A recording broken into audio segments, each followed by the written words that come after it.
Apakah kamu bekerja dalam suatu perdagangan internasional atau ingin memulai suatu bisnis impor atau ekspor barang, maka kamu harus mempunyai pemahaman mendalam mengenai Incoterms. Incoterms itu, Incoterms merupakan klarifikasi antara aturan dan istilah yang digunakan oleh penjual dan pembeli dalam kontrak perdagangan internasional. Jadi Incoterms sendiri itu sudah mendefinisikan dengan jelas bahwa apa saja tanggung jawab penjual dan apa saja tanggung jawab pembeli. Nah, jadi karena sudah terdefinisikan dengan baik, maka akan meminimasi terjadinya konflik antara penjual dan pembeli.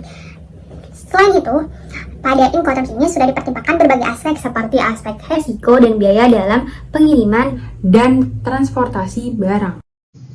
Terdapat 11 jenis dari tipe Incoterms versi 2010, di mana 11 jenis tersebut akan dikelompokkan menjadi 4 kelompok, di mana I merupakan penjual memiliki kewajiban yang minimum dalam proses pengiriman dan pengangkutan barang, dan F merupakan penjual mengirimkan barang sesuai dengan instruksi pembeli, C merupakan penjual tanggung jawab untuk menyusun kontrak untuk pengiriman dan pengangkutan barang, dan D merupakan penjual memiliki tanggung jawab untuk mengatur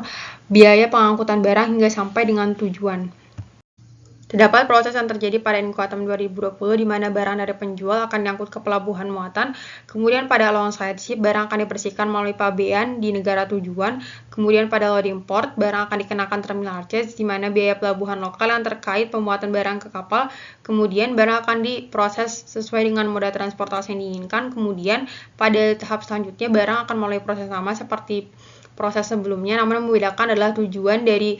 pengiriman barang bukan lagi ke terminal, namun ke tempat tujuan barang dikirimkan. Dapat lihat pula pada jenis ex-worker, penjual tidak mempunyai kendali atas pengiriman dan pengangkutan barang, namun di sini pembeli punya tanggung jawab untuk mengambil barang dari lokasi supplier dan mengorganisir transportasi dari supplier ke final destination. Kemudian pada metode CEF juga buyer memiliki tanggung jawab setelah barang sampai di pelabuhan, dan pada metode DDP supplier memiliki tanggung jawab sampai dengan unloaded barang. Jadi setelah unloaded barang baru tanggung jawabnya ada di pembeli. Misalkan perusahaan X dan perusahaannya sudah menyepakati jenis Incoterms yang akan digunakan, dan misalkan jenis Incoterms yang digunakan adalah CEF, maka pada metode CEF atau Cost Insurance and Freight ini